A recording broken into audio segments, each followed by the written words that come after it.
Thank you, Mr. Chair. And we've certainly heard about the threats that are facing our homeland, and we've heard about the border.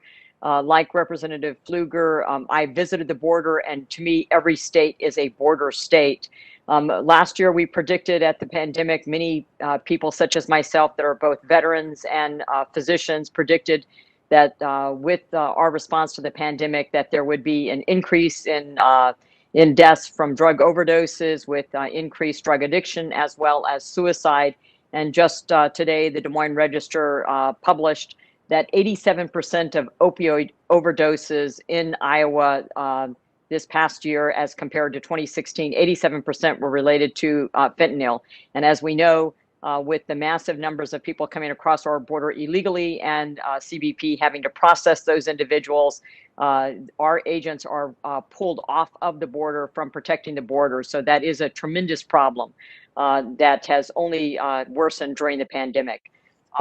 From the pandemic standpoint, and this is for any of the witnesses, during the response to COVID-19 this past year, it's been painfully apparent that not even the federal government has all the necessary resources to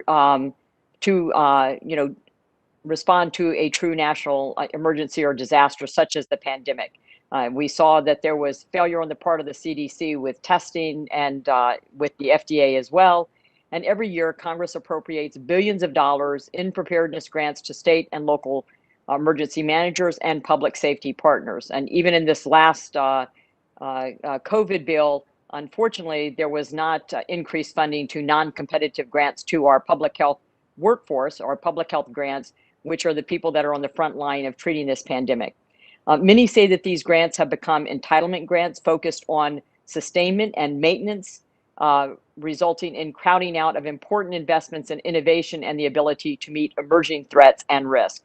In light of the national response to COVID-19, should we overhaul these preparedness grants to ensure we build capacity at every level of government, and more importantly, be able to measure the return on investment to the nation with this significant investment? And any of the witnesses can respond.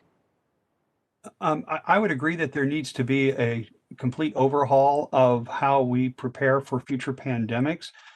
Indeed, just as there is now a January 6th commission, I think at some point, not to put too much of a burden on the chairman, at some point you all should think about a commission to investigate what needs to be done to protect us from future pandemics, because as many people have said, the response to COVID-19 in early 2020 was a national disaster with a number of deaths exceeding that of many of our major wars.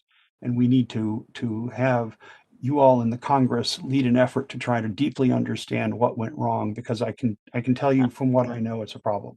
Thank you, Mr. Work. I would wholeheartedly agree. I'm on the select subcommittee on the coronavirus task force, and I do think that our response to this pandemic and future pandemics, in addition to supply chain, manufacturing coming back to the United States, the origins of COVID-19, which seems to be an issue with our colleagues on the other side of the aisle. We need to explore that and use the international community to set standards for disclosure and laboratory safety, especially when you're biolevel 4.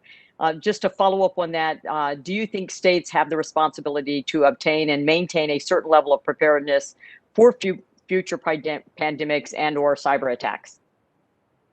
Yes, but we can't turn upside down the federal responsibility. That also has to be part of the picture. Thank you very much, Mr. Chair. I yield back my time.